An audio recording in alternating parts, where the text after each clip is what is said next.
So it looks like we are live. Sorry I'm a little late today. I'm always a few minutes late to these streams just because I always underpredict how much time it will take me to get the next one set up. The description to the next stream, as always, is in the description below the video. So make sure to go set a reminder for that. Interesting. Okay, the interface has also changed a little since the last time I was streaming, so that's a thing. I'm just gonna go quickly post the link to the stream in a few places because I like to remind people that I'm live because YouTube doesn't always do the best job of doing it. So let's just go like this, and then I will get on to responding to all of these messages because, well, there's a lot.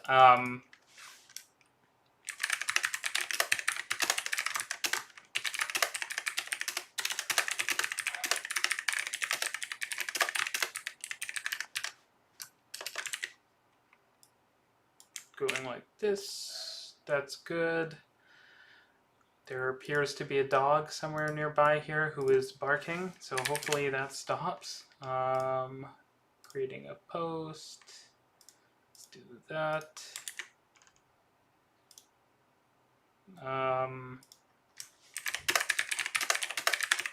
This. Just flying from thing to thing, posting. I have a Discord channel. Discord server has a channel which is now related to the stream. So if you're on Discord and you want to drop a line there, you can. But I'll mainly be focusing on the YouTube chat as usual. Sent. Okay, so we should be all good on that. I just give it a few more minutes for people to enter the stream because, you know, since I often take a little bit longer, try to be reasonable with that. Okay, this all looks good. I'm gonna have some water, which I have a bottle of today, so should be good.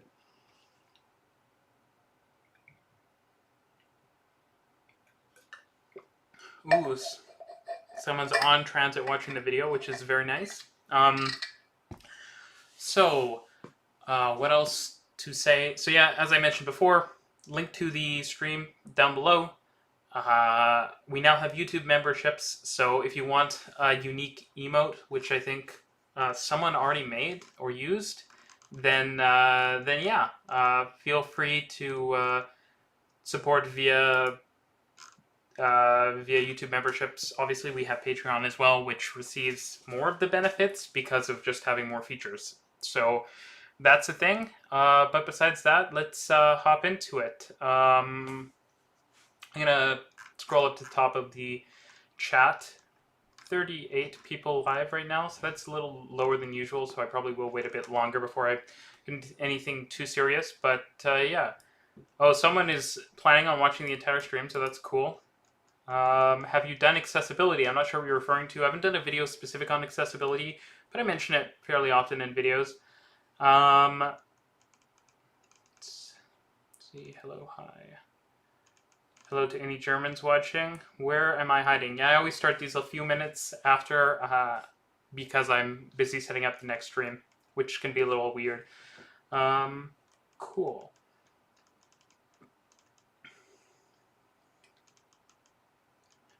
Big fan, long time. Well, thank you so much. Does anyone hear that echo? Hopefully there's not much of an echo, but maybe someone else can say something. I'm thirsty. It's hot in Toronto these days. Why didn't you mention the Dubai tram? That's a good question. I've actually said I have mentioned the Dubai tram in other videos before positively because it has some nice features, but I didn't feel the need, so that's mainly why I didn't.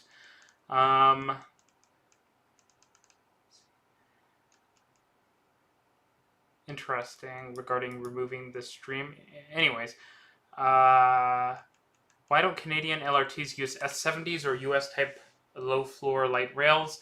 Well, I'm not sure you mean by US type low floor light rails, but with regard to the Siemens S70s, they're not made in Canada. So that's probably a big part of it. I think that Siemens may have been bidding, or they are bidding, on the Green Line in Calgary, where they have had a long-standing relationship because they have built all of the rolling stock so far for that system. But I suppose because Bombardier was the preferred bidder for a long time, but now that they're not around anymore, who knows?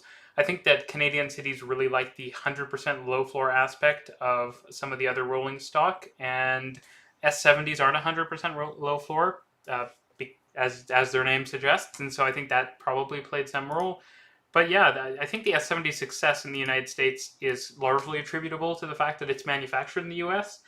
Um, and it's kind of just the default. So I think that the flexities that we're seeing in Toronto and in Ion and in Edmonton are going to kind of be the low floor default in Canada, for better or for worse.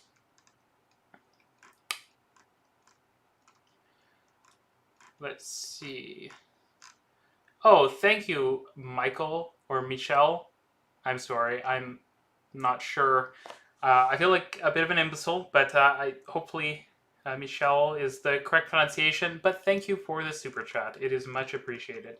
There are so many messages, so I need to go up and start going through these. Yes, SLC does have a brand new terminal, though it's not on Google Maps. At least it's not on Google Maps Satellite View, which is a little annoying. Do you think transit is important to make cities less car dependent? Does that question need answering? I'm not sure. I do drink water. Could you potentially talk about Seattle's transit? I've talked about Seattle's transit a lot in the past, but maybe if someone from Sound Transit watches my videos, or someone who knows someone who works at Sound Transit watches my videos, maybe I could get a chance to get some early ride on the Northgate Link expansion.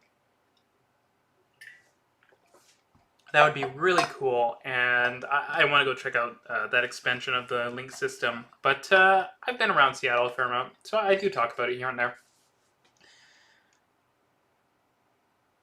Never thought that you actually managed to get on the testing day. Almost knocked my water over. That would have been a bit of a problem. Let's just put the cap on nice and tight. The YouTube channel is doing pretty well, so it was possible. I did go see the REM a while, like half a year ago, and I was way smaller then. I was only about 10,000 subscribers. So yeah, it's a cool opportunity to film stuff, but I mean, it makes a lot of sense for the project, right? Because I have a pretty big following. So yeah, but it was super exciting to get to check it out. This face reveal is crazy. Oh, crazy indeed. I see someone is spamming the emotes. That is nice to see. Do you think that light rail like the Eglinton Crosstown can ever become driverless? Yeah, definitely. I mean, it's definitely easier to do than a driverless car, right? And that's something that we seem to want to pursue. So yeah, for sure. But it's going to be a long time, I think. Because, you know, you don't really see serious pushes for automated trams to the scale you do automated cars because they're lower scale. And also because the companies typically creating these vehicles are not as powerful or as large as tech companies that are doing driverless car stuff. So, you know, that's the story there. The new terminal has a decent design, but the walk to the other terminal is too long. That's referring to Salt Lake City. Your opinion on Winnipeg? I wish it had some sort of rail system, which is my opinion on most small to medium North American cities. But yeah, I haven't spent too much time around Winnipeg, but following in the urban design footsteps of Calgary and Edmonton is not the greatest plan. That would be my main take. Oh, with regard to the Confederation line, automation's definitely possible since it's grade separated. Yeah, I could see it happening. Given the unreliability of the system, though, I do think it's a bit problematic. I do have a video planned on talking about transit accessibility, but it'll probably be in the next couple months. I have tons of videos planned, so it takes a long time to get around to any specific thing. Someone got to see the REM train in Brossard. That's very cool to hear. No echo, sounds good. Okay. Would you be willing to do a video on the DSBRT anytime soon? Maybe the Dundas BRT while you're at it? I might, but it's not my number one priority. I think with these projects, they remind me a little bit of Viva, and that concerns me. I will say that Durham region has quite solid bus service, but in general, there's so much basic stuff to be fixed that these projects feel like a way of sort of evading attention given to the basic stuff, right? Like how we don't talk enough about YRT's poor service because they have a flashy BRT system, or at least I would say people in general don't. So I might cover it, but it's also not the most exciting project to me. It'll be impactful for sure. And I am going to ask some questions a bit later in the stream, so stick around and maybe folks can have some input on that. Looks like I can do polls right in the chat, so that might be a cool option. I'm just going here. I probably should open up one of these. Okay, cool. So let me just send this link somewhere else.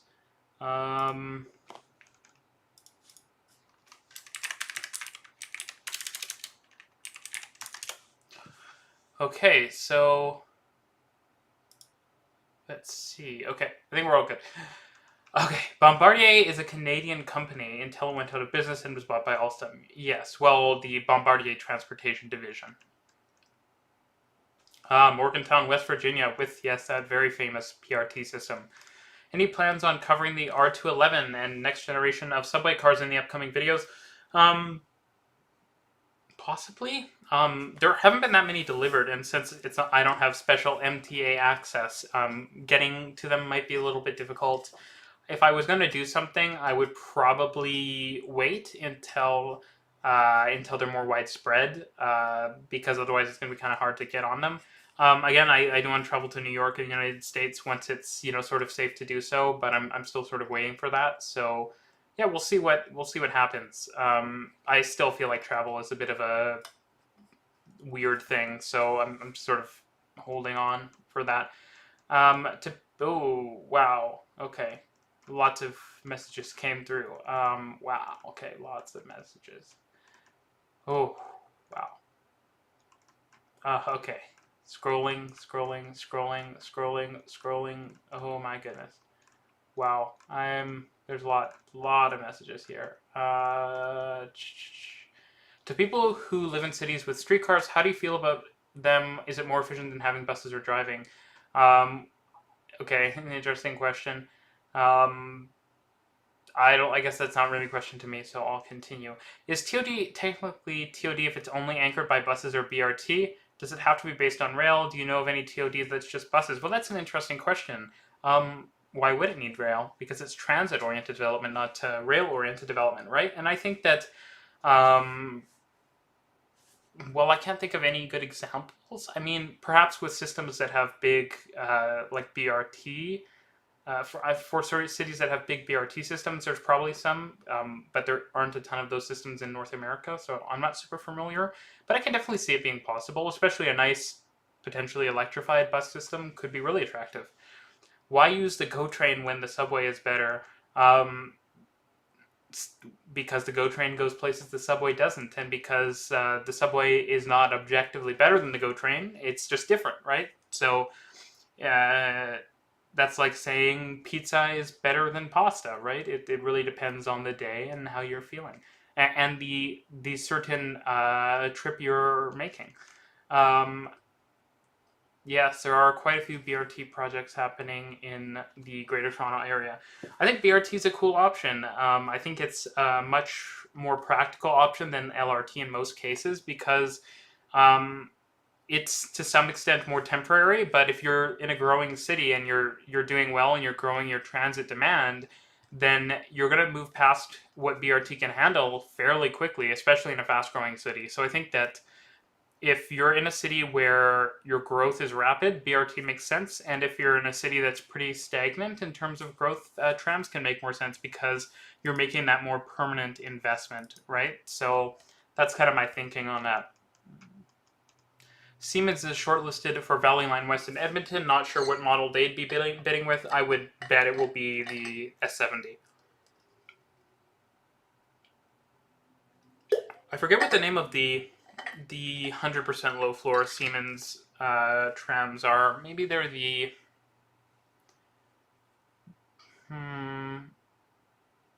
is it the something Bonn? I think that's the Stadler one. I'm not sure. To upvote for DSBRT, wondering if we should be considering LRT for places where the land is cheaper and easier to develop. I wouldn't say so. That's the thing, right? If you're doing BRT properly, you're already setting aside land for stations and infrastructure and the like.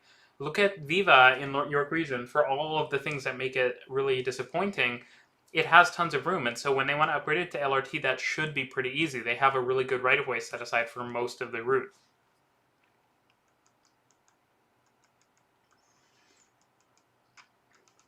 Should LA have made the Blue Line and all of those other light rail lines SkyTrain or something like that?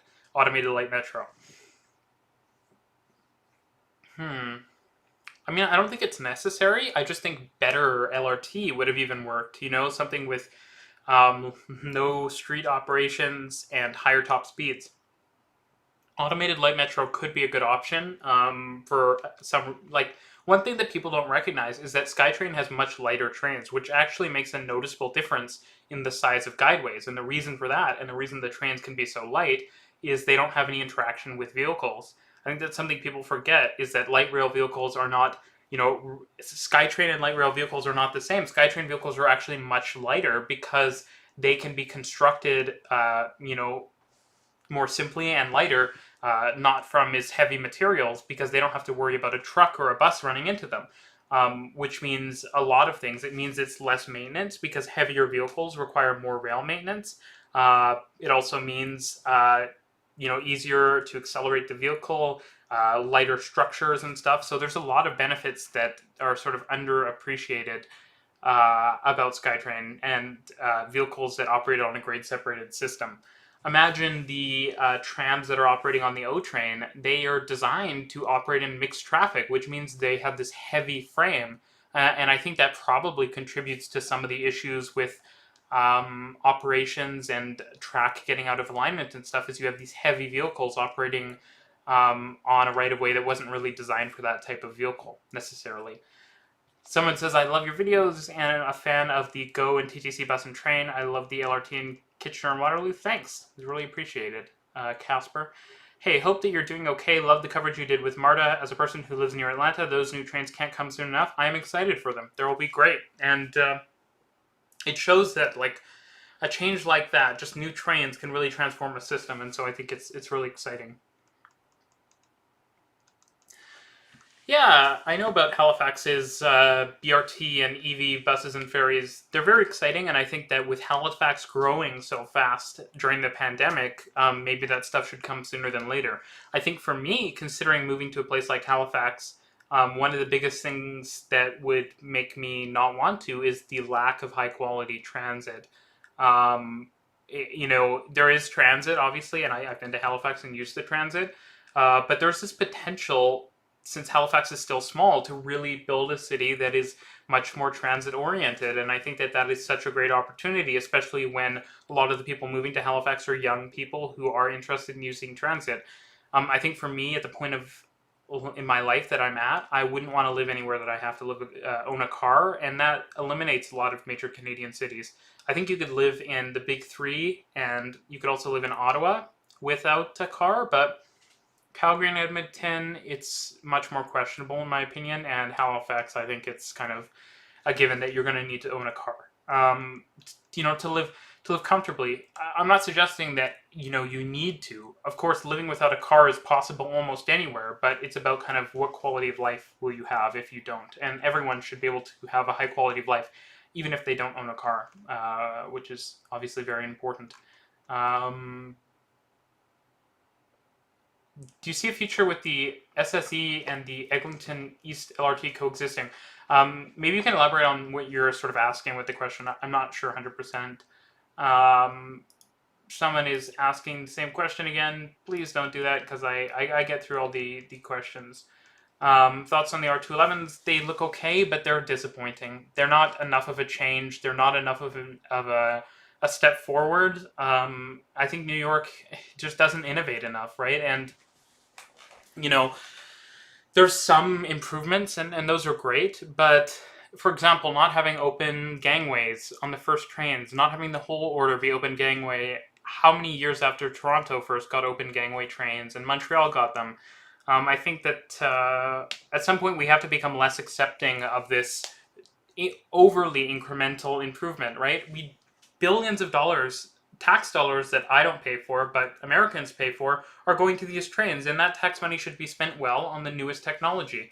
If the government or like politicians were buying a new car, I'm sure they would buy the nicest car, right? They would get the features and the stuff that the European cars have. You know, they'd get the leather seats and all of that stuff. So I'm not sure why American transit riders should have to settle for second best for these mediocre trains that look dated. They have like a wrap on them. They don't actually look really that enhanced. The front isn't really truly fully redesigned. It sort of just looks like, again, an incremental improvement.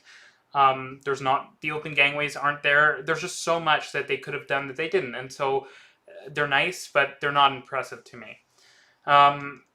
And when I criticize like that, I got a lot of pushback on a recent video where I was criticizing a system. We need to criticize systems because transit riders deserve better, and when your system is above criticism, that's great. That means it's a fantastic system. I don't know systems that are above criticism, but especially when it comes to spending money, there's only so much money we have to spend, and it is taxpayers who are paying for it. So if I don't own a car, first of all, I want good transit, but also my money is going to it. So I should still want good transit because I want my money to be used properly. Even if I never step foot on a transit vehicle, a better transit vehicle will encourage more people who will consider using transit to use transit, and I should want that. So, you know, and also like, hey, if we don't put good screens in the train, maybe we'll have to retrofit them in the future. And so it's about being efficient with money and using our money well. So that's that's my thinking on this stuff. You've got to criticize when stuff isn't being done well. There's no plan currently for true high-speed rail to Ottawa, and the Via HFR plan seems to be very early stages, so I wouldn't say that a stop has or hasn't been considered for Durham region. Have you ever considered doing a video on gadget bonds? I sort of have. I'm not sure if I should post the link, but I did a video back in the day about how is SkyTrain a people mover? Is it a gadget bond type of thing? And I think that kind of summarizes my thoughts.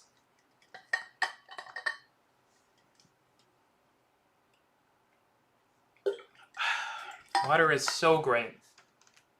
Okay. Reece, do you think the intercity passenger trains would work in New Zealand? There are already intercity passenger trains in New Zealand, and I think there should be more, because I think that in the future we'll want to see more people taking long-distance trips on trains, and those trains should be faster and more comfortable as well. Science Center or bus terminal might help to alleviate some congestion at Kennedy Station. Not sure what you're referring to necessarily. Do you prefer ION or the street-level segment of Line 5? I would say the street-level segment of ION... Oh, well... That's a hard question. ION is very different. There's different sections that have different styles of design. I prefer the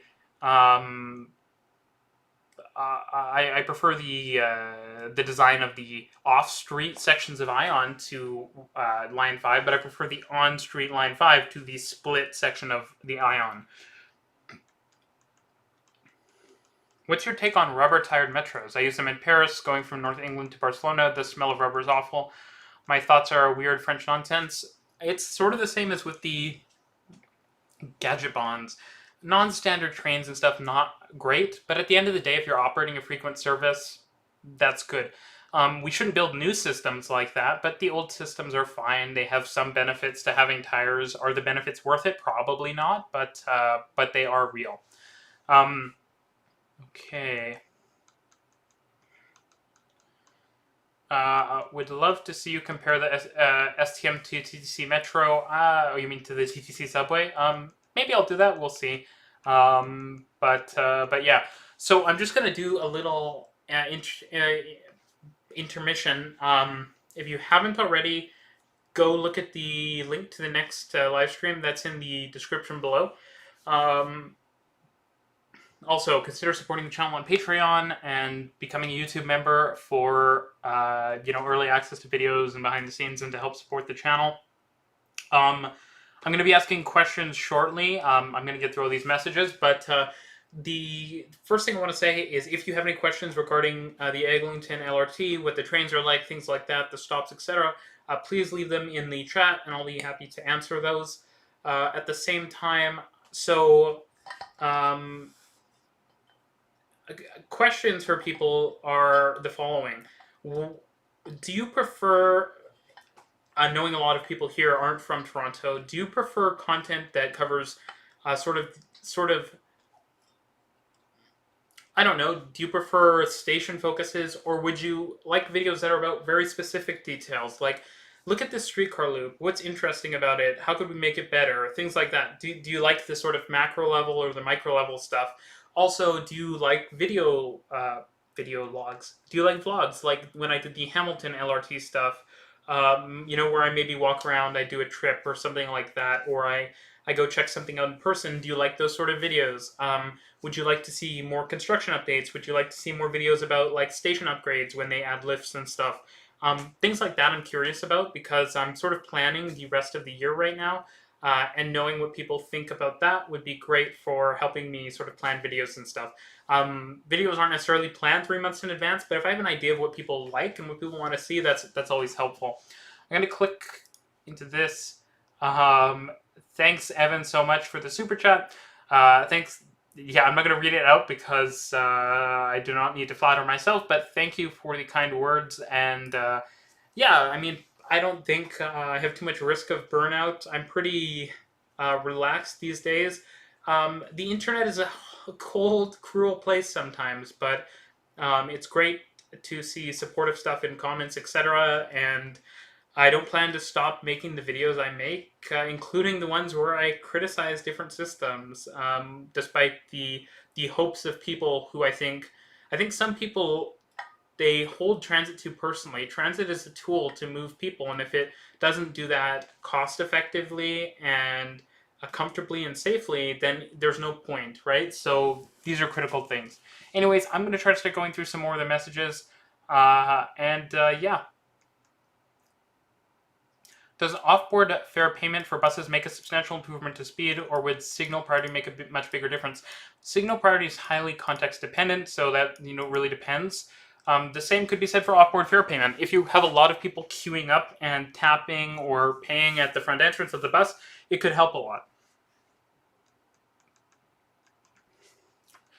Joseph says, have you heard the business case, or have you read the business case for Melbourne Suburban Rail Loop? If so, what are your thoughts? I have looked at the business case, and much to no one's surprise, the line is even more expensive than I talked about it being in the video. I think at the cost that is being suggested, it's a very poor project. I think it's that simple. You spend, tens of billions of dollars. You could do so much for transit. I don't think that line is the best way to spend the money, and I think that suggesting it is it's just counterproductive to transit itself getting better and to people who use transit actually benefiting.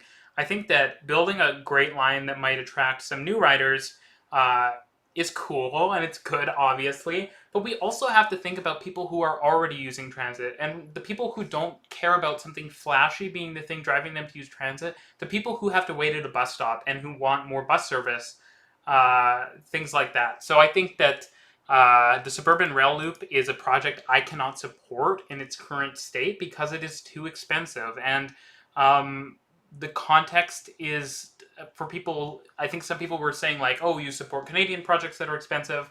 Yeah, because the context is very different. The Suburban Rail Loop is more expensive than any individual Canadian project. And it's also through suburbs, right? The Canadian projects that are expensive are through suburbs sometimes, but they would be through inner suburbs and typically ones that already have incredibly high transit use on feeder services, for example. And so I can see more justification. But when it's through areas that don't have that great feeder service generally, I don't think it's worth it. And I think that you need to build that basic service before you make those massive capital investments. And you need to be more rational with the capital investments. And that's stuff I talk about in Canada and around the world, frankly. I'm pretty sure I talked about it in my Crossrail videos. So, yeah, that's my take.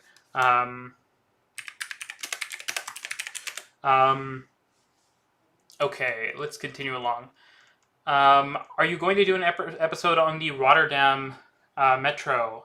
Like the Amsterdam metro, it also has a tram section. Yeah, definitely. But this is something I say pretty often, but I avoid at all costs doing two videos on places in the same geography close together if they're not in Canada, because um, at the end of the day, I can talk about Canada in great detail because I live here. I can talk about other places in great detail, but kind of my point is I live here, so of course I'm going to make lots of videos about it, as well as places I've lived in the past. I think that covering geographies, more in a more balanced way leads to people being happier, because if you're a viewer from Australia, you might get a little tired if I make 5 videos in a row about the Netherlands. So so yeah, that's my thinking. So I'm of course gonna do more videos about the Netherlands, and it's this place I will make lots of videos about because it has lots of interesting transit to talk about, especially the national rail network. But it'll just be a bit more spaced out. So that's my stuff. That's my response there. Let me quickly send a message here because something is coming in. I'm gonna also take a drink of water, and then I'm gonna get back to answering questions. I'm also gonna see what this does here. Okay.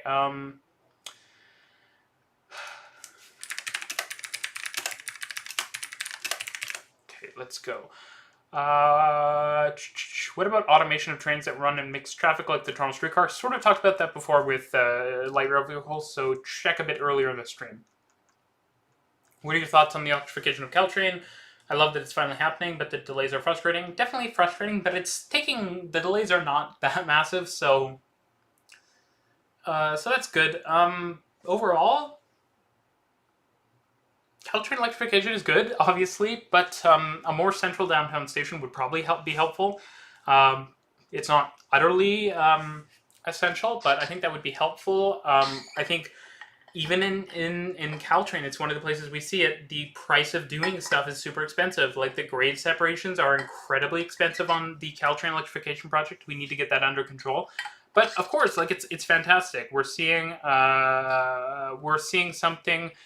A project that really will transform what is a commuter railway / semi-regional railway into a true electrified regional system, and that's exciting. It should be integrated with BART, though. Better integrated, that is. How effective would you think high-speed rail in the US would be if all its track was upgraded for it? Well, at the end of the day, right, the US network is not designed as a high-speed network, so you can't just really suggest upgrading the track only. There's so much that would need to change for it to really be appropriate. Are you going to do a video on the Maryland Purple Line or anything DC Metro related? I did a DC Metro video, I think, a few months ago, so I have done stuff. The Maryland Purple Line is one that I don't know what to say. It's a bit of a messy situation. I might make a video about it eventually, but it might be better when I'm actually able to go there in person. I'm not sure. So, yeah, I'm sure one will come out, but it's not something I'm sort of chomping at the bit to get produced. Have you thought about doing a video on Vietnam's new metro projects? Is there anything unique about them? I'm not familiar with them, but there are some very interesting systems in Southeast Asia, and I do have a video planned about them soon. Oh, I just got dropped to the very bottom of the chat, which is a little annoying, but I will scroll up. Wow, there's a lot of messages. Oh my, oh my, oh my, oh my. Oh, goodness gracious. Okay, wow. Okay, I'm going to try to get to the bottom, and if I get to the bottom, it will be truly a miracle. There are a lot of people in here, but let's see what we can do. Okay.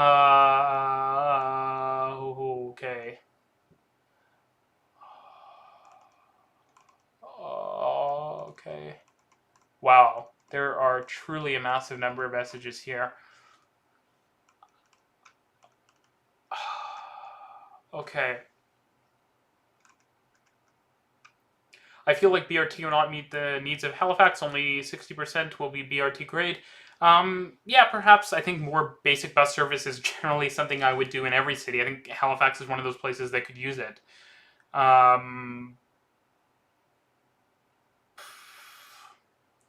What is your opinion on Skyrail? I think it's good if you're referring to the Melbourne elevation scheme, but it's becoming again more expensive, and that's something that we need to make sure it doesn't become super expensive, because that makes it less of a good project. I do have a video planned on that, though. Thankfully, someone I know in Melbourne who has helped me in the past is helping me again with that, so that's super exciting. Thoughts on the potential for Gatineau to Montreal train on the north shore of the Ottawa River? In the long term, that would probably make a lot of sense, but for now, I think we need to focus on the plans on the south shore.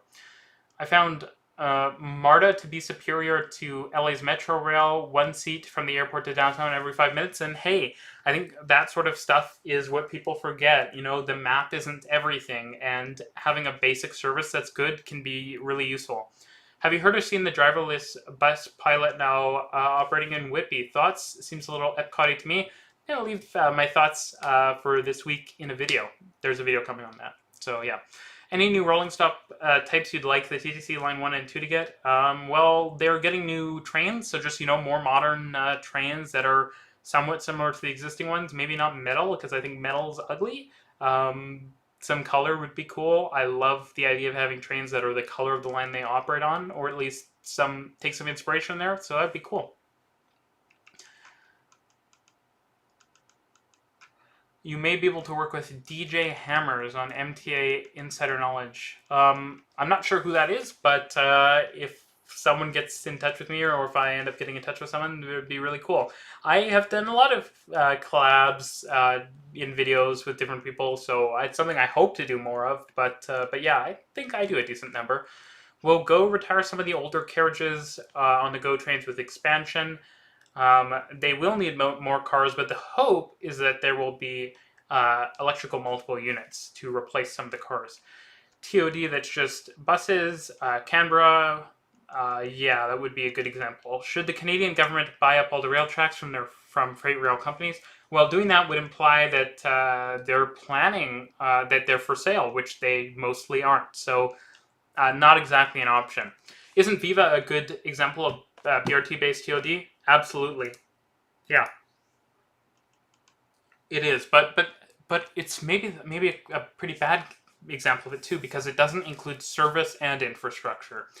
Infrastructure alone to just draw development without actually delivering service is not good. It's really bad. It's basically just buying development with public money. So yeah, I'm not a fan of that.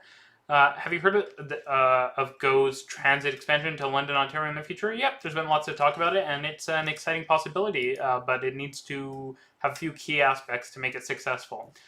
Tunney, yeah, I wasn't sure if Tunney's Pasture was built around the transitway or if it came first, but that would be a great example, though it is still kind of car-oriented. Very car-oriented, I should say. Regular buses don't need much permanent infrastructure, therefore you can't rely on the service remaining. That really depends. I think that's something we say in North America a lot, but you can make it politically impossible to cut service. I mean, in Toronto, and in Toronto in particular, bus service hasn't really been cut massively during the pandemic. I used the bus before the pandemic, and I've used the bus during the pandemic, and I have not noticed a major difference. Early morning, late night, maybe there's a few less buses operating, but overall it's been pretty good, and I think that's something we could see in every city. Make removing service totally politically unattractive. Something on your frequency video. High frequency is essential when thinking about arrival times and appointments. Perhaps, but it really depends on a lot of other things. I mean, you can have an appointment, but, and of course it's good if you can leave your appointment right away, but if you can provide a good place for someone to wait, then you can remove some of the problems there. Obviously, it's never going to be ideal, but the thing about it is that, of course, it would be great if every bus and every train could run every few minutes. That's the ideal situation, but transit is a situation where you need to optimize with limited resources, and so you can't just have great frequency necessarily on every route today or tomorrow, so it's something we have to think about.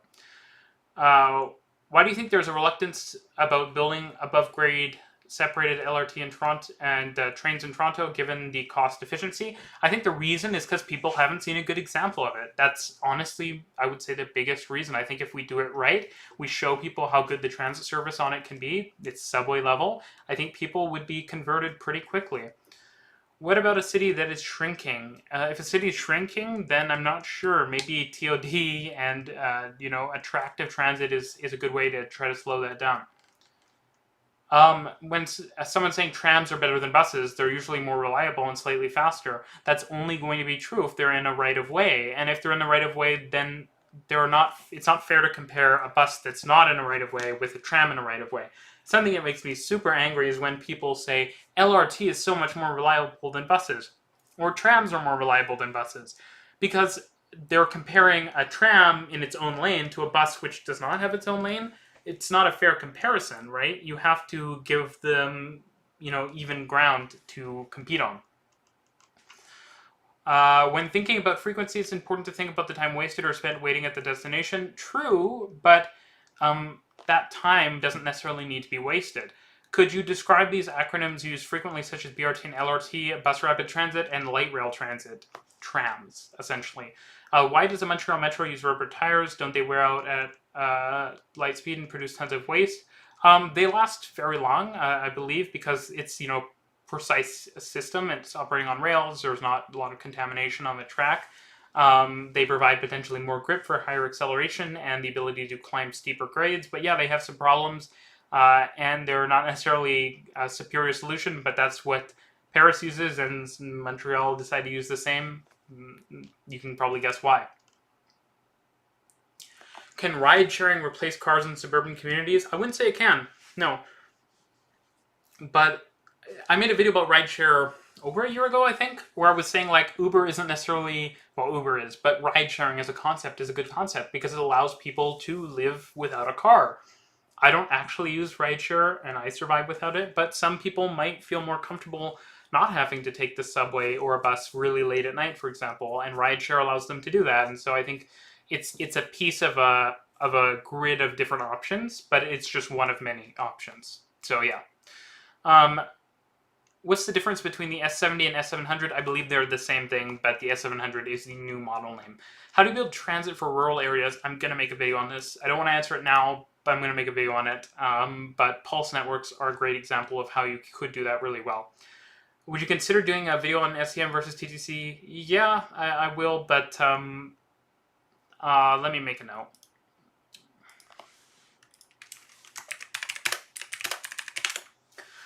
Yes, I will. I will do that. Sheffield has the UK's only Siemens trams. Yeah, I believe that's correct. What's classified as LRT? That's a big can of worms indeed. I was going to make a video about it at one point, but I realized that I don't want to talk about LRT more than I have to. Have you looked at guided busways? Yep, definitely. I'm very familiar with the Oban and the one in Cambridge.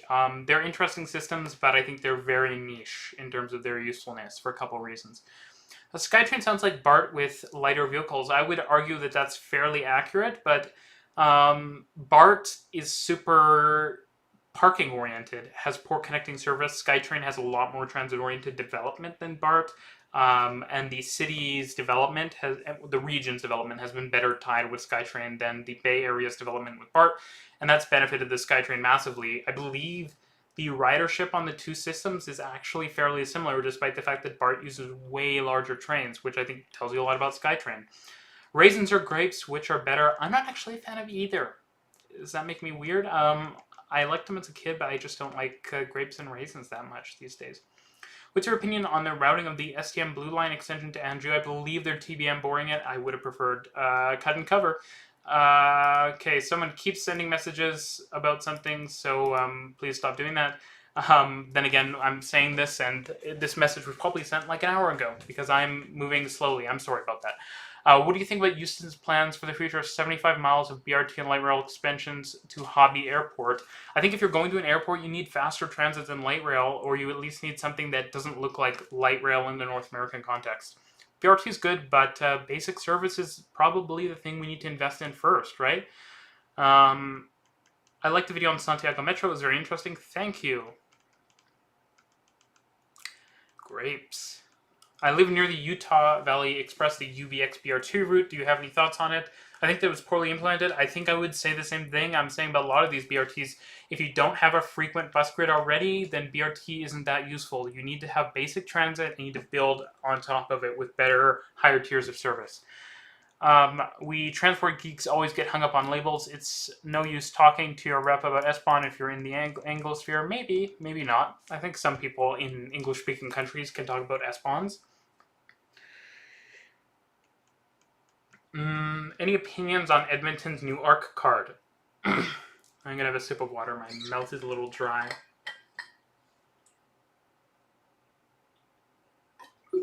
So I was really hoping I would get an ARC card. I'm still trying to get one. If you work at Edmonton or if you work on the ARC card, please send me one. I would love it. It would be much appreciated. That said, let me just send myself a note to remind myself about this.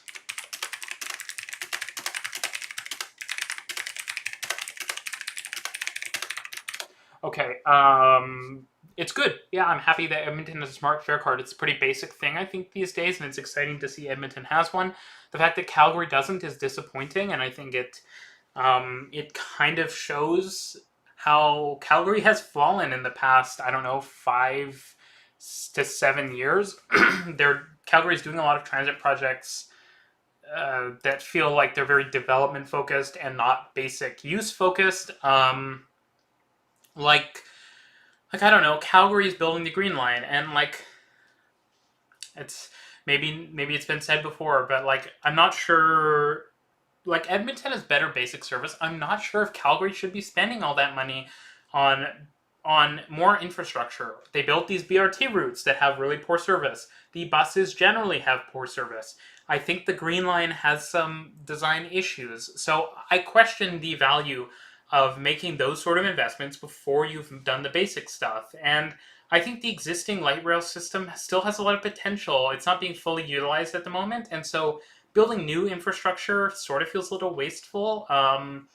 That's my thinking on it. I also really don't like that it's low floor. I think it's a mistake, to be honest, and I have not heard an actually convincing argument to suggest that it isn't. Especially given the fact that the first phase, the major, half of the route would make perfect sense to be high floor. If you have to do a low floor line, it could make the low floor line totally separate and make it build it in the north side of the city. There are legitimate arguments that using one vehicle model would be better, especially when it would so easily tie in. And so that's my thinking on the Green Line, even though I never got asked about it. But I guess I had to get that off my chest. What do you think about the NYC ferry system in New York City? Apparently it's heavily subsidized.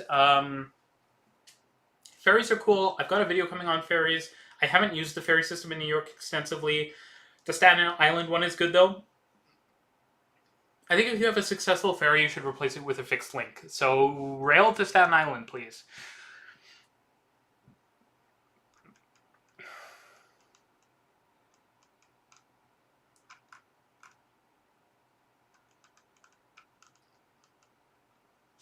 When do you think we'll start seeing new subway trains on Line 2 in Toronto? I believe the plan is for like 2026. Have you seen Alan Levy's proposals for Berlin? What are your thoughts? Make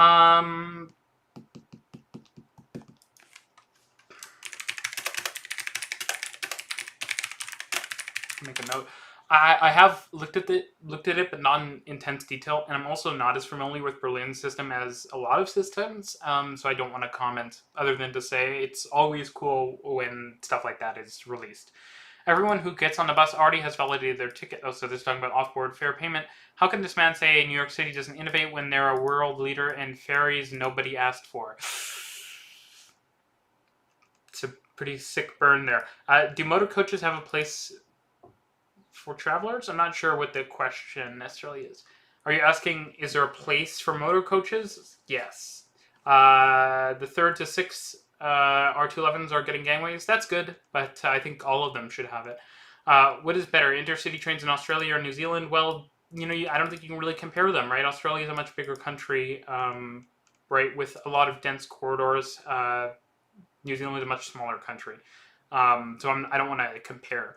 Why does Cleveland Red Line get low ridership? It's fairly fast and connects all the major destinations. I go back to the basics. Feeder service, basic service itself.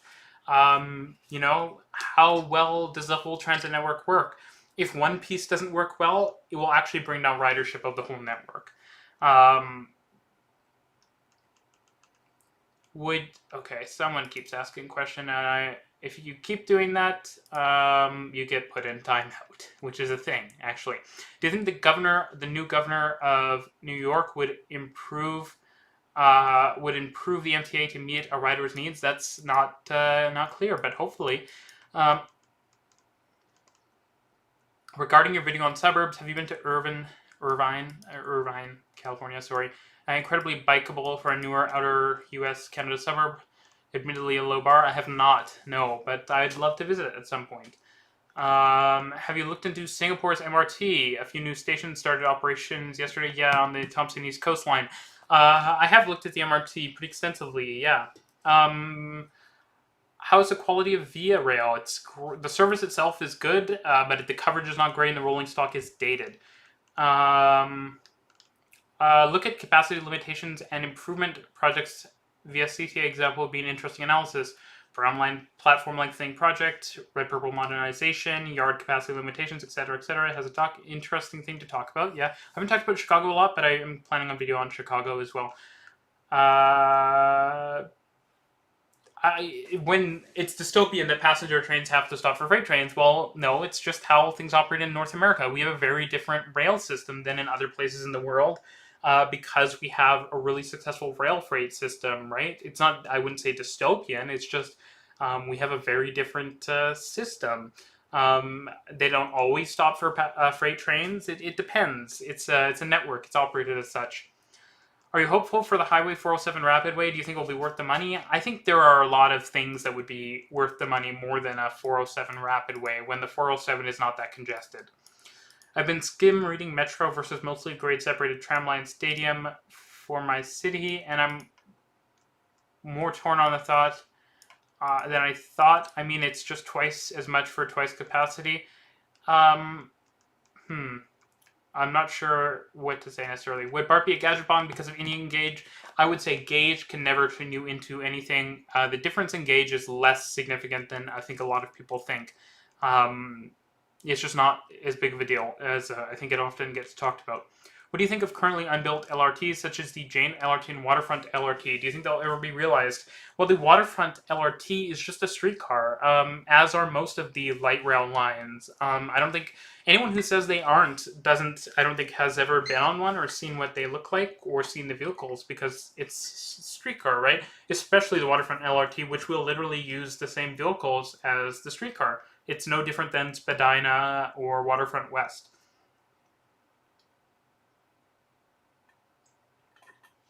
I hope that these waterfronts, I hope will be built. I think it makes sense. It's a dense urban area connecting to the existing streetcar network. Jane does not make sense in my opinion. Do BRT, and then when you're done doing BRT, do Metro. I think that's generally my approach. Toronto is a fast-growing city. We can create way more transit demand than an LRT is going to satiate. I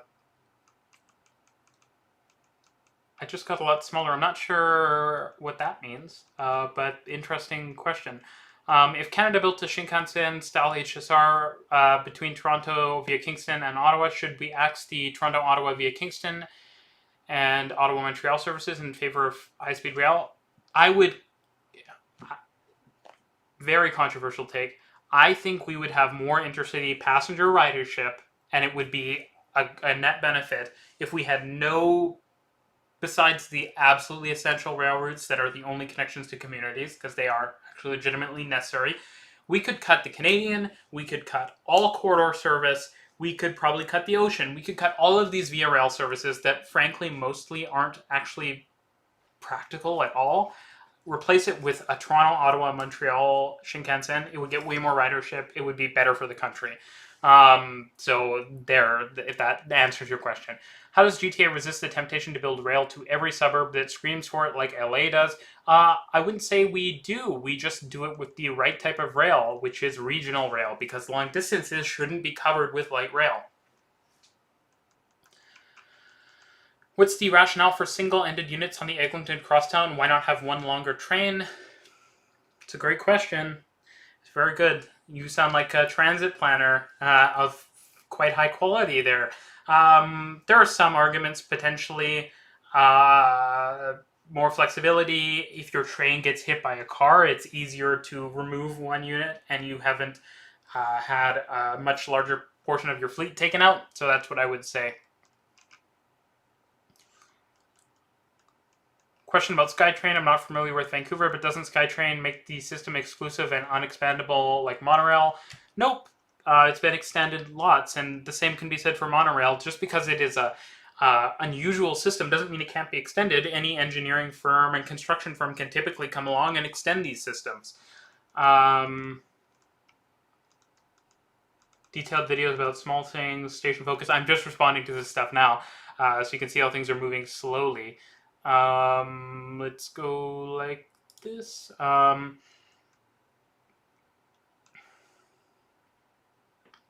like how Eglinton is culminating into today's video and beyond. Vlogs are nice, and I assume they would be quite enjoyable to make too. They are kind of fun to make. Sometimes not fun. It can be a little awkward filming yourself in public. The micro level is nice. Okay. Line 5 could have been extended along the SRT alignment, though I don't think that would be necessarily a good idea. Do you think Toronto will ever need an S-Bahn tunnel? I hope it will need an S-Bahn tunnel at some point. Will there be route maps inside of the Line 5 LRVs? I would hope so, and expect so. I really like your construction videos. Thank you. I like the in the weeds videos you make, details on the loop, details on construction, etc. Thanks. Cool. Raw thoughts, etc. is great. More stuff in the great outdoors is really, really welcome. Yeah, like, I like to get out, but the truth is I don't like going out in the summer that much. It's too hot for me. I find it really uncomfortable, especially in Toronto where the humidity is really high. It just feels gross when you're outside, especially when you have like sunblock on and stuff, and the air conditioning isn't always great, and the amount of shade provided in public isn't great, which is a big problem with our public realm that we need to fix. Going out in summer isn't fun. So actually, I think fall will be great, because my plan is to do a lot of vlogs in fall, because it's like, oh, I can go out and it's comfortable. I can make an interesting video. One of my favorite videos I ever made was a 5-minute video I made about like the Stouffville Line weekend service starting. I think it's just like a fun, good video. So if you haven't watched that one, please go check it out. Tell me what you think. I'd love to do something like in the future. Hey, look, it's Jacob, who is a member of the channel and has a cool RM badge. I like the vlogs a lot. As someone from Toronto, I do like details, like why can't we make streetcars go fast here, though they may be more niche. I agree that stuff like that is more niche. My hope is that I can kind of split it, right? So, and I hope that people aren't just interested in stuff about, you know, international. I'm a huge fan of Jeff Marshall, and I love to watch his videos about random stuff in the UK and London, because, you know, it's applicable. Like, you might see some little detail of a station and say, huh, like, that would be so great if we did that here. Or you might see something you like, and that's where you learn, and that's where you get ideas on how to improve your system. So I think things like that are super valuable. It's also just fun to see what other systems are like. It's sort of like traveling, right, when you can't travel. So I hope people watch videos like that, even if they're not from Toronto. People say they like the idea. Yeah, so people often comment about things like, you know, don't talk to the camera so much. For me, you know, at the end of the day, I think there's videos I want to make, and so those type of videos where I do talk to the camera a lot, they're just a kind of inevitability, because I haven't been able to massively increase my B-roll library during COVID, and while people have asked, and in a lot of explained videos recently, including the one on Santiago, which you should go watch if you didn't already watch it, I do talk with like local enthusiasts and people who are passionate about their local systems to get footage, etc. It's just not always practical, and there's stuff that needs to be talked about that cannot wait until I have footage, right? I think that I've made 450 videos in total, and I have like 3,000 more I have to make before I can let up. So there's lots to do. Do you think the Shepherd line and Ontario line could be interlined? Probably, but I don't think it would be worth the complication of figuring out how that interface works. The gauge will be different as well, so they would have to be re-gauged, etc. Keep up the good mix of stuff. Good to hear what's going on in Canada, and also appreciate your take on things around the world. Thanks so much, Alfonso. I would love videos in the style of, we visited all the SkyTrain stations. That is my favorite video of yours. I want to do more videos like that for sure. It's hard, though, because a video like that is most practical to make in a place like Vancouver, where there's lots to see outside the train. That said, there are a few systems like that in Canada. The REM will be like that, so that could be a fun one to do. Maybe I'll do it on Ion. I haven't done it on all the Ion stations video, though it's short and kind of... I'm curious, would people want me to do an all the Ion stations video? If I did in that vloggy format where I'm pointing stuff out, I'm saying, hey, let's stand at the front of the train, let's do that, let's do this. If people would like that, let me know, and I could do that. I could do one for the O train as well. I did one before, but I could make a new one. Who knows, it could always be fun. Where I am in Perth, Australia, I get free public transit. That's excellent. I very much enjoyed the vlog Reece, and I hope to see more. I also generally love the station upgrade videos when you cover progress on projects. Thank you so much. I'd love to help with a Philadelphia Explained video, but I'd also be interested in a Bay Area Explained. Well, there's a link in the description of the Santiago video where you can submit info, and you can try to get lined up. I'm going to make a big spreadsheet, so when I'm like, oh yeah, it's time to do a video on Philadelphia, I email you and we make a video type of thing. Is there a reason we haven't seen more express trackage built for metros built more recently in North America? Even the 2nd Avenue subway extension wasn't built for express service. I mean, I don't think you need express service when you don't have an existing system. If you look at places where there are existing systems, there is actually a decent amount of express services. And so I would just say, because our systems aren't that extensive and because it's really expensive already in North America to build a single subway line, much less quad track or a second express line that connects to it. As someone who lives in a city with transit that deserves criticism, never stop criticizing. Thank you. Are there transportation options besides car for getting to state parks and national parks? I'm not from the US, so that's a good question. Definitely in some places there are. Zion National Park in Utah, I believe, is a really cool national park. I visited a few years ago. They have a very cool sort of BRT system at that national park with these buses with trailers, so that's really cool. Do you think LA Metro's expansion will slow after the 2028 Olympics? Well, based on the Measure M and Measure R stuff, I don't think so. But building everything for an Olympics is not a good thing to build things for, honestly. Because Olympics last for 2 weeks, and then, you need to actually have people to continue to use stuff.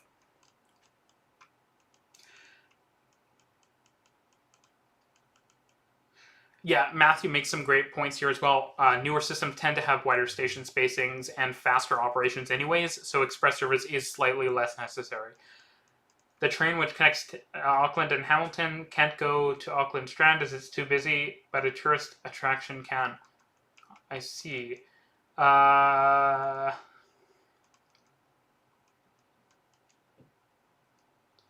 do you think about construction, BRT, and highway mediums, or are local streets better? So I think that it's just a case of context, right? If you want your BRT to be very fast and to get from one location to another quickly, then a highway median makes sense. If you're trying to make it more of a local service, then local streets make sense. It can be harder to get space on those local streets, though. Yep, in Melbourne, major bus routes are running every 30 to 60 minutes on a Sunday, which is crazy, right? It's just not enough for a massive city like Melbourne. Why do you think transit agencies around Toronto, but not in Greater Toronto, like GRT and Guelph Transit, Barrie Transit, resist using Presto? Probably they don't want to pay fees, etc., but it's a bad reason in my opinion. Having a single card is really important. There's a reason why credit cards are so successful, right? You lower the barriers to adoption, and it helps you. And I think that transit cards don't necessarily need to have high fares, charges, etc. But I think having a single system, it's just like one of those things that bringing the barrier down is really important. If I'm visiting one of these places from Toronto, I don't want to have to use a separate fare card. And the same if I'm living in there and I'm traveling to Toronto every day. It's just painful if I have to have two fare cards. At least make them interoperable. You could literally probably figure out how to have a card that has both a Presto card on it and another transit card on it. I believe it's been done before. I think that's what the STO in Gatineau does. Do that. There are solutions to these problems.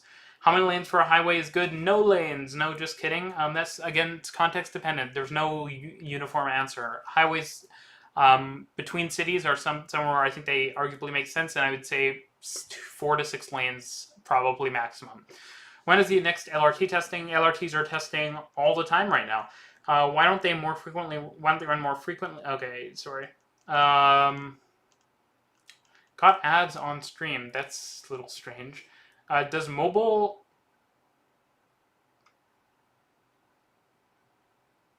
Okay, apparently just dropped off for a second. You should talk about... does mobile contactless payment disenfranchise people who may not have access to these payment options?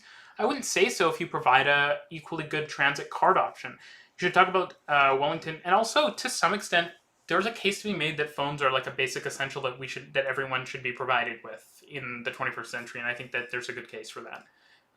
Because there's a lot of things that while transit we can make it accessible, we can't make some things accessible. accessible reasonably easily, and I think that having a phone is sort of a basic necessity, especially for people who are disenfranchised and who may not have access to communications methods and stuff. Should talk about the Wellington, New Zealand system as you did for Auckland. I will eventually. More specifically, transit systems that are exclusively contactless. Can you make a video on the R211? Maybe when I visit New York, but I don't want to make a video about it if I'm not in New York. Wow. Lots of messages. Wow. Struggle to read everything today.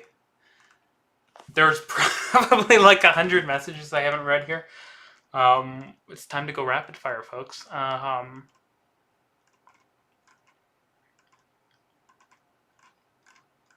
Okay.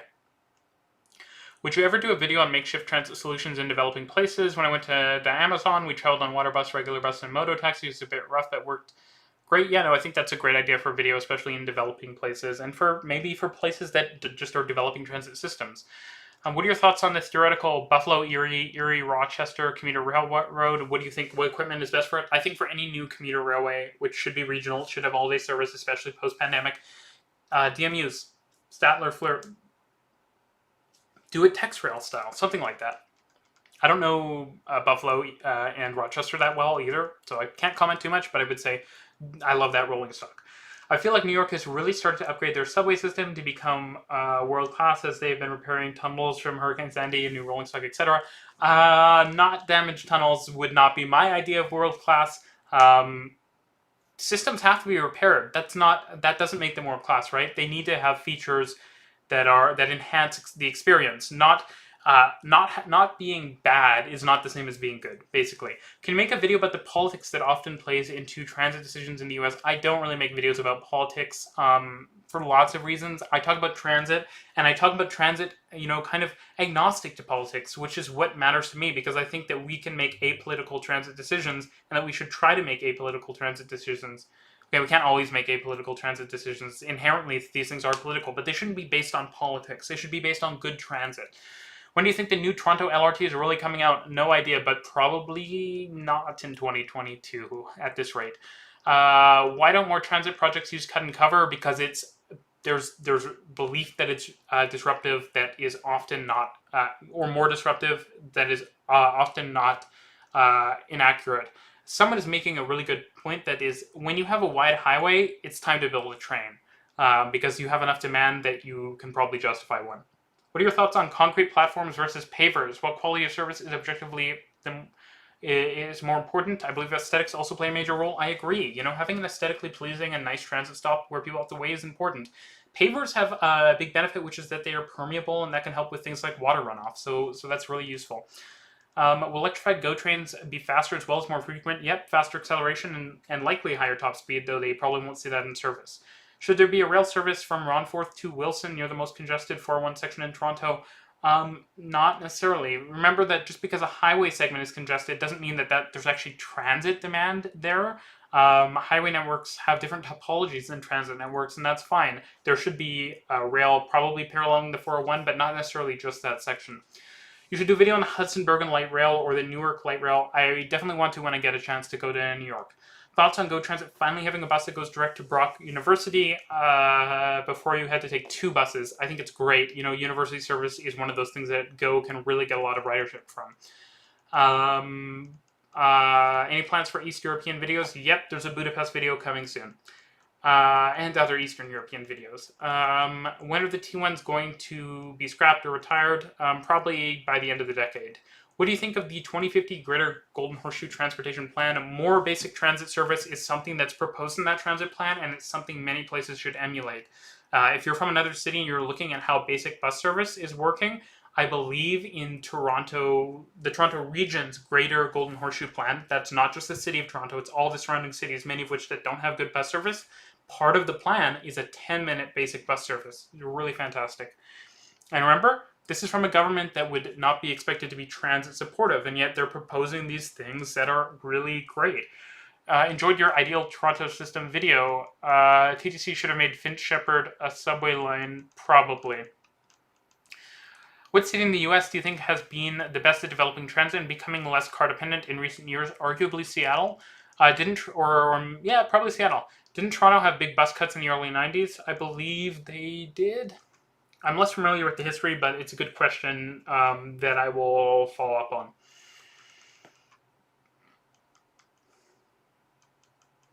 I'm pretty sure I already answered the question regarding T1's retiring. Please don't send repeat messages because there are a lot of messages in the chat, and I do get around to answering all of them. Interested in making an Istanbul Metro / Marmaray video? Definitely in the future. It's a really cool system. Stephen, I think in the UK there's no guarantee of evening buses remaining in regions with devolved transport authorities. Not sure what you're referring to there. Hey, just responding to the high frequency appointment thing. I was talking about arriving at an appointment with an infrequent service. You end up arriving earlier than needed. Yep, that is possible, but if you have a good transit stop, right, that people can sit at the transit stop and relax, maybe get a coffee or something, or just check their phone while waiting. So you can make that time less painful. Shrinkage of cities could be a trigger for reform or simplification of bus routes, for sure. Would a sleeper train on a track of 3 foot 6 inches work as standard gauge has a small walkway in the room's coaches? Yeah, for sure. Of course it could work because if you look at Japan, Japan has sleeper trains on their mainline rail network, and they famously have a narrow gauge network. Also, the trains are wide. You don't necessarily have to have narrow trains just because your gauge is narrow. So yes. Trams have permanent infrastructure. Yeah. Also, yes, if you are in the Toronto region, please submit comments to on the Greater Golden Horseshoe transportation plan. It's really important, especially if you support the frequent bus service. Will you ever make a video on the Gatineau tram? Yeah, definitely. Can you make a video on the Shanghai Metro? It is planned. How do you stop the development of exurbs? It's too complicated of a question for me to answer here, but provide compelling reason for people to stay in the urban core, like good transit and amenities, etc. And affordable housing, right? I saw recently the Light Rail Green Line expansion project in Minneapolis is estimated to cost $2 billion. The most expensive public works project in the state's history. Not good, not good, not good. The DRT is doing an automated bus pilot project. It's more of an automated shuttle, and I'm doing a video on that later this week. I actually think it's a really good idea. Narrow gauge sleepers exist in Japan and Indonesia. Can you make a video about suburban transit and its problems? I've already started making some, and I'll continue to make more. It's an odd route with low speeds, and apparently, okay. A person sitting on it for safety could have been a driver. I'm not sold. They're sitting on it for safety, though, so I wouldn't say it's just, they're testing. When technology gets better, there doesn't need to necessarily be a person on there. Okay, timeout. If you keep asking the same questions, it'll be timeout time. What's the latest news from Honolulu? I haven't heard much besides the whole last time. It sounds like someone ordered the wrong tracks or the gauge was wrong or something like that, so it's a bit of a mess. What is your opinion on the 3-ride airport journey from downtown Ottawa and the Stage 2 plan? Bad, bad, bad. Is it just me, or was the Melbourne Airport Rail supposed to run to Southern Cross, but they have deleted all the videos? I'm not sure what the situation with that is.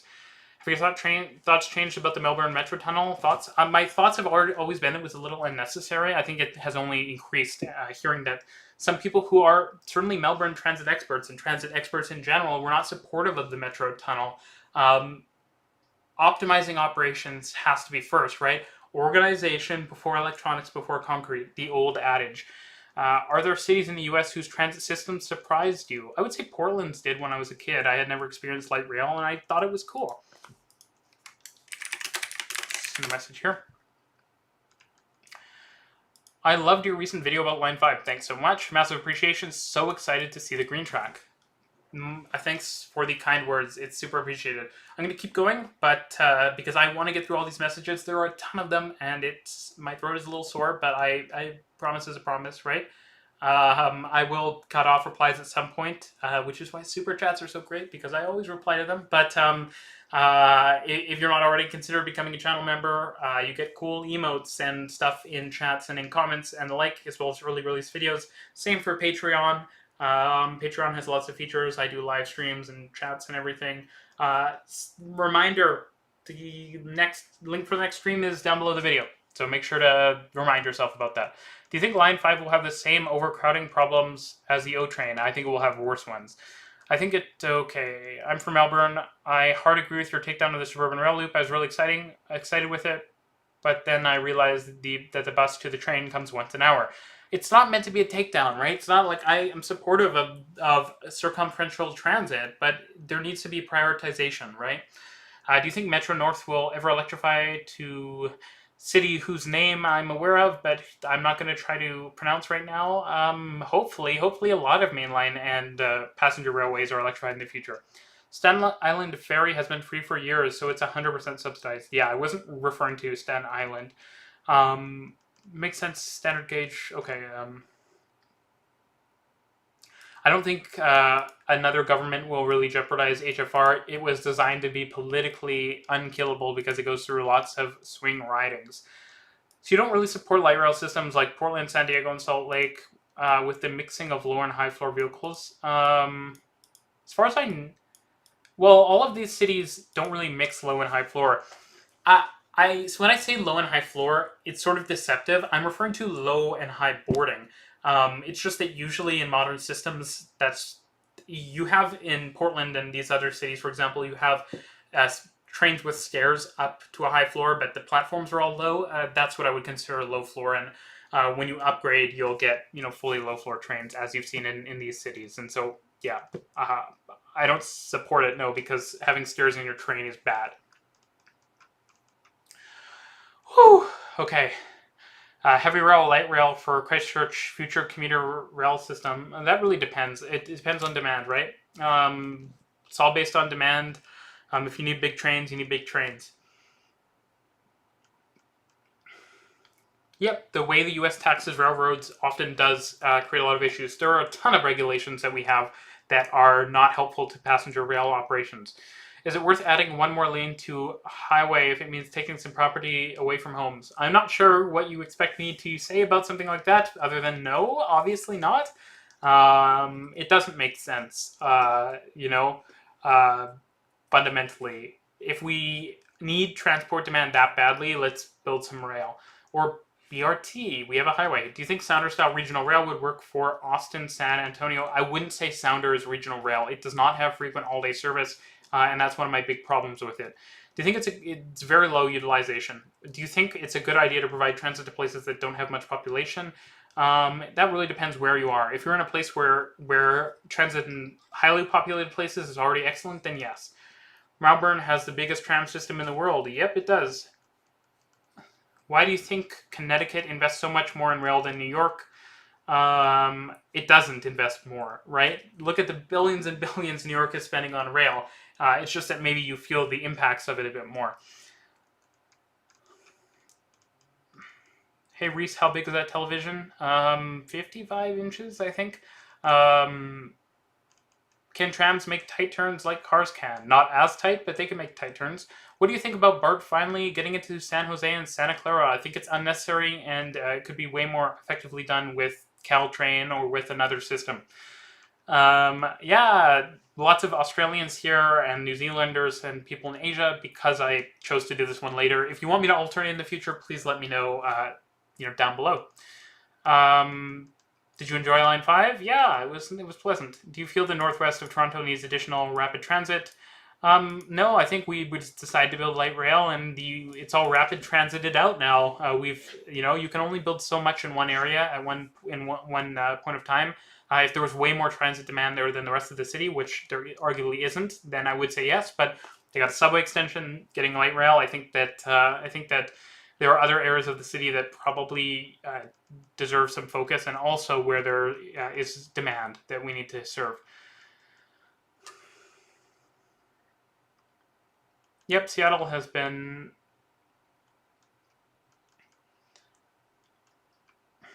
Is Seattle truly the most frequent, highest capacity, and most grade separated? I'm not sure. That's something I'd have to think about. Do you expect that within the next 5 years, a plan for LRT on the Mississauga Transitway will be released? Nope. Personally, loved your Stouffville weekend service video. Thank you so much. So there will be a rubbish. I'm not sure what the rubbish bags blowing in the wind video is about, but interesting question. Best month to visit Toronto is any month the Leafs are in the playoffs. Hello from Chile. Hey, Francisco. I hope you enjoyed my Santiago video. Ken Barron here. We're planning our Stage 2 tram. Interesting jurisdiction politics involved. Very interesting. I don't think trams are a great choice for Canberra. I think light metro like Copenhagen would be really good, but more trams is better at the end of the day. Thoughts on Brightline West? It would be good if it was going to LA proper. I'd love to help you with a video on the Wasatch Front transit system. I'm sorry if I said that wrong. I probably did. Please fill out the Google form in the last video. Depends where you're from. Do you like winter? I love Toronto in the winter, but it'd be quite cold and slushy. August has become super hot. Yeah, it's way too hot these days. If you do all the ion stations, there's a cool light by one of them that allows buses to do U-turns in the front lane to connect to the station. That is very interesting. Thank you for telling me about that, Jacob. If you wouldn't mind, send me like a DM on Discord or something telling me where that is, because I'd love to include it. You can reach some state parks from Metro North in New York. You can also take a ferry to Sandy Hook National Park. There you go. I know in Hong Kong there are Sunday-only bus routes to nature parks, etc. They use the extra buses used elsewhere on a Monday-Friday commute. Efficient use of spare resources? Definitely. Dion does have the shuttle system. Those iconic buses will be retired as new buses are coming. The old buses burn propane. Interesting. If you could tell me what the new buses are going to be like that, I'd be very interested in that. The Jersey guy sends me a super chat that says free love. Thank you so much, the Jersey guy. But oh my goodness, I have a lot of comments to still get through. I need to send a message here.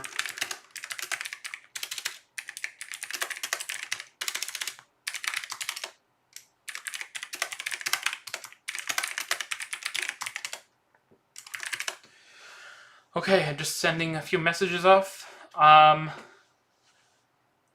can't stay, gotta go play trains. Go check out the 4-foot, he's good. He's got great videos, especially the Ralph manufacturing one he made recently.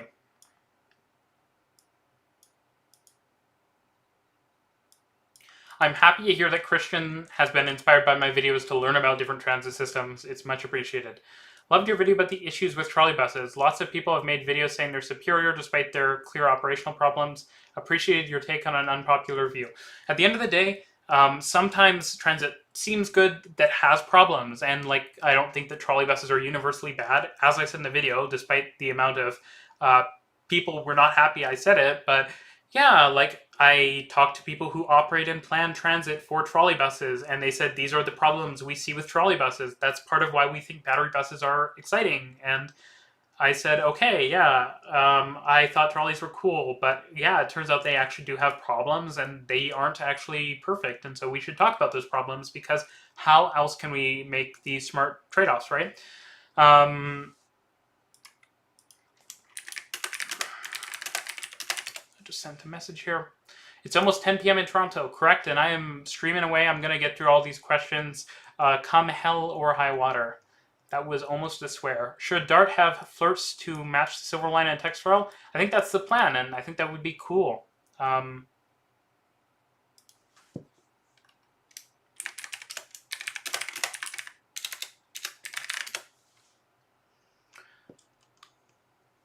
So the customer's being asked, okay, I'm not sure what... Is the Canadian border open yet? Not sure. I would check the website, the relevant authorities. Do you think it's more important to provide new transit between population centers or more stops and routes within one? It's a hard question. I would say you have to do some sort of cost-benefit analysis to determine that. I think that transit-supportive places should probably get more, and places that have a successful transit system should typically get more of the investment, because they're where you're going to get the most bang for your buck. Albert Street cut and cover for the CRL in Auckland was quite disruptive. Possibly, but if it gets done faster, right, that's worth it, because that actually means less disruption in the long term. 30 minutes behind. Oh my. If HFR wasn't happening, or if it didn't include a stop at Peterborough, would you be in support of GO trains to Peterborough? Maybe, but I think that needs to be less of a focus than actually providing, maybe an hourly service to Peterborough in the long term is okay, but we need to serve the core first. How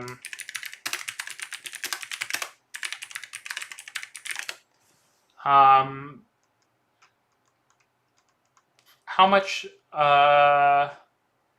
much should the federal government commit to invest in public transit each year? I don't know. I couldn't give you a dollar amount. I think it's a little too hard for me to do that. Thoughts on cookie cutter off-the-shelf rolling stock? You mean like used on the RAM and Sydney Metro?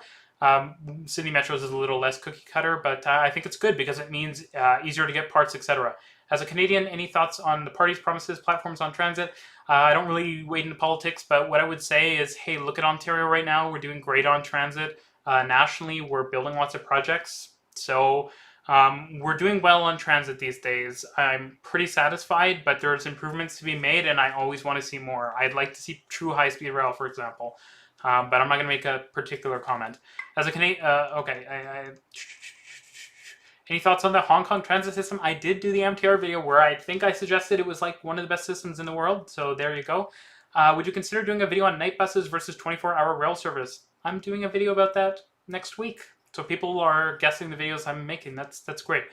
Could you make a video on the Ottawa Transit Loop? Are you referring to the Gatineau Tram Loop? I'm not sure, but please let me know. I think Go to Peterborough should happen either or. Yeah, maybe we'll see what we're thinking about that. Do you think that most Amtrak long-distance routes should have these long-distance trains supplemented by corridor, daytime, and additional long-distance trains? Probably, yeah. Probably, maybe some more local trains that makes more of the local stops that could feed in with a pulse system to the longer distance trains. Have you considered doing a video on transit in the Twin Cities or New Transit? I actually did one a long time ago that's probably been removed from the channel. I might do more in the future, but it's not top of mind. Will you make an explanation of all of New York's transit? Yep, it's planned. I think it will be less hard than Tokyo. Have you seen Paige Saunders' video on splitting up VIA into a rail builder and service operator? What do you think? I think it's a very logical thing to talk about, and I've definitely seen it. I watch all of Paige's videos. We're good friends. Do you think Via Rail should operate to Sherbrooke through Saint Jean from Montreal? Existing tracks? It depends on what the passenger numbers would look like and what the capacity looks like. When do you think a two-way all-day GO service will come to Kitchener, and what improvements would you make to the Kitchener line to make it much better? I think I'm going to talk about that in my Georgetown South video, but I think a lot of them are happening. You know, better stations, more track capacity, more feeder services. Fortunately, Kitchener itself has good feeder service in the ION system, and it's getting a new station, so that's going to be great. I think two-way all-day service will come in the next couple of years. That's my expectation. He's coming to the section of chat that I have loaded. The Canadian Markham, similar layout, large Chinese population, was planned and built from scratch specifically for UC Irvine. They fully grade separated bike lanes in linear parks. Oh, very cool. It's in the LA area, right? How many platforms for a main terminus station for dead ends? That's a hard question. It depends on how many services you have. What were the impacts of the expansion of GO train on Via Rail in regards to Guelph and Waterloo? That's a good question, but Via only operates like 2 trains a day on that section. I believe they're frequently delayed, not that high quality. I believe it's also more expensive than GO, and it's less flexible with less services. So I would say once GO moves in, Via kind of has to move out because GO has better frequency. In many ways, is going to be more comfortable. It's probably cheaper. So yeah, I think GO is often going to be seen as a better option. Could you do a video on how you would improve the Washington, D.C. Metro? Probably in the future, yeah.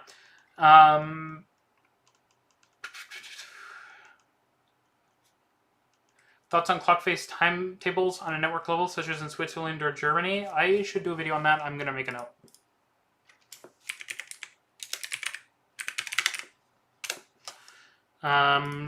Let me continue. What do you think the best single BRT route that you have traveled? My limited opinion is Denver's Flatiron and Flyer. Oh, it's a great question. I love Ottawa's transitway. What things would you change on Vancouver's transit system? More extensive rail system, higher bus frequencies to the suburbs, and a better night bus system would be my top things. What thing I'm going to... Okay, sorry. I'm going to bed. Have a good night, everyone. Rubbish bag blowing in wind, Jeff Marshall. True. RMTransit, what are your opinions on the Canada line? I'm a big fan. I made a video about how I love it. Should they build an S-Bahn-like tunnel to bring GO trains into the center of Mississauga? Someday, yeah. BNSF recently tested battery-operated locomotive. Wouldn't it be cheaper to just electrify the rail lines? No, not necessarily. It's the same as the trolley bus thing. I don't necessarily think that it's so cut and dry. BNSF probably has, tens of thousands of miles of corridor. It's going to be really expensive at North American prices, which is part of why getting costs down is important to electrify those corridors. Battery operated vehicles are really, decentralized and could be pretty quick to implement, right? So that's why I would say that. Do you think you would do an update on Ottawa's LRT construction? Probably not, because I don't live in Ottawa, so it's hard for me to get around to construction sites. Why don't more regional, but I will definitely be there for when Stage 2 opens. You can mark my word on that. Why don't more regional commuter rail offer in-house bus connections like Go does? I could see this working great with Chicago Metro, Miami Tri-Rail, etc. Probably just because they lack the creativity / money / desire to do it. But I think Go leads the charge on these things. Based on my calculation, Metrolinx's parking lot can house 200,000 people in mixed-use communities across GTHA. Possibly, but there are so many places that we could redevelop. So I don't think it's not necessarily a helpful thing to think about. But redeveloping some of them definitely makes sense. Since housing and transit are so interlinked, are you going to talk more about it in your videos? Yeah, probably. If you have ideas for particular videos you'd be interested in, please send me a message on Twitter or Discord, and I would be happy to take that into consideration.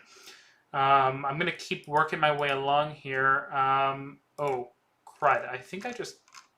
Okay, 10 seconds. I need to fix something. I accidentally tried to create a highlight of this video, which is weird.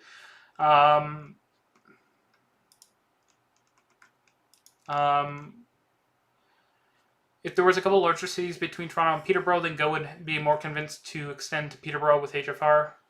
Do you mean via? What do you think about Pittsburgh grade-separated BRT lines? I would say do better basic bus service first. Switch your preference for a fixed link in Vancouver to the North Shore. Follow the alignment of the C-Bus straight under the Broward Inlet or close to straight under it to make tunneling easier. What do you think of Hardin Honolulu? Really cool concept, great system, if only it had been executed better. But I do have a video on that. So yeah, go check it out. GO train seats are not good. Hate the forward-facing seating.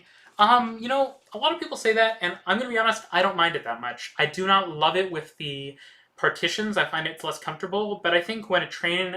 The thing with GO is the train is very rarely fully packed, these days at least, and on the longer routes it's just very rarely fully packed anyways, and I find it pretty comfortable because you can still spread out. So I'm not against that. Do you think more people would use commuter railroads like GO Transit if they had a flat fare? Maybe, but I don't think it's necessarily a good idea. I think people should pay more to go further. I think that's natural with something that costs more to operate over longer distances. Cheaper to build a new high-speed rail line in the Golden Triangle of Canada, you mean the Golden Horseshoe, or buy a private freight company's track to build a new line for sure. The freight companies don't want to sell. Whew, we're at the end of the stream. I got through every comment. That's, I think I deserve some water.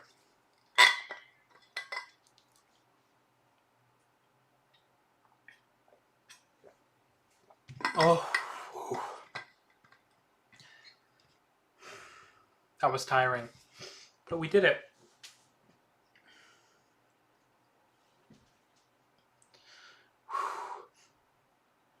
I have heard about San Diego's new Pronto card. Most fare cards allow for fare capping, so you probably didn't need a new one for it, but it's good that it will have it. I'm probably going to end this stream soon because I've been streaming for almost 2 hours. That's a long time to talk. Before I do, I'll answer a few more questions and stuff. Set a reminder for the next stream in the description below. Consider supporting the channel via channel membership or on Patreon. Subscribe if you haven't, so you don't miss a video. Join the Discord server. Lots of great stuff goes on over there. Yeah. Okay, I'll get through a few more questions and I'm going to end the stream. Thank you so much, everyone, for coming. Okay. Do you think the Northwestern Busway in Auckland has enough separate from normal roads? I'm pretty sure it's a pretty standard bus race, so yeah, I would say so. Have you made any videos about historic transit systems? This is unpopular, but I'm not really huge on the history. I talk about history here and there, but I'm more interested on where our future is, especially because I talk about North America a lot. What role do ferries have in a transit system? Well, remember, water access is free, and the headway can go really high without needing advanced signaling or anything. So, and they have really high capacity potentially. So ferries are a really interesting option. What are your thoughts on brand design in relation to public transit? Well, having great branding, great design, great wayfinding is a great way to make your system easy to use and attractive to use.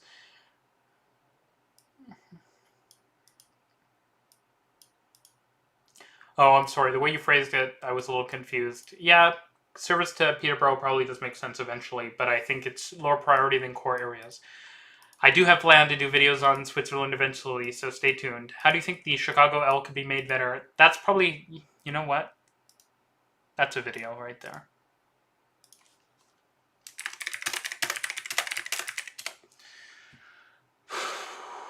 Thanks for a great channel. Thank you for watching, Jimmy.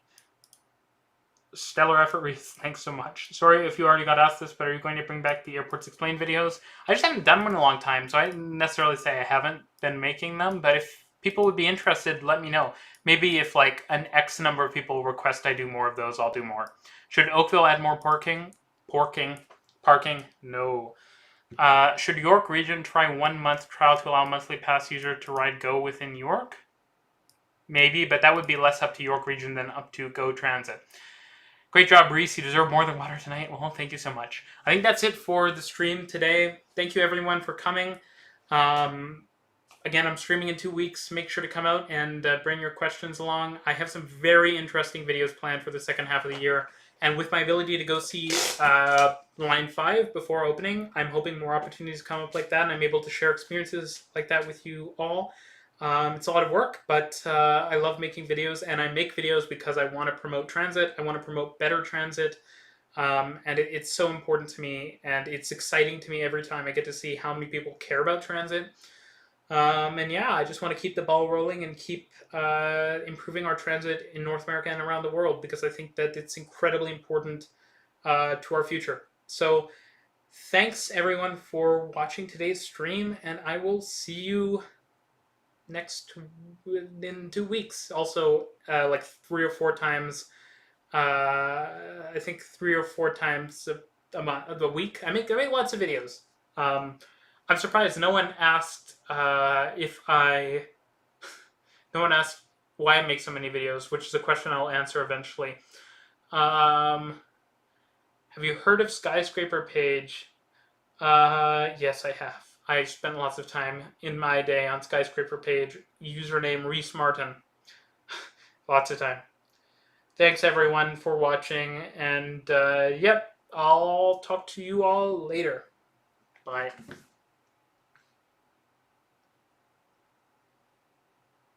Oh, more questions. Okay, fine. Because it's already gone long, I'll continue a bit more.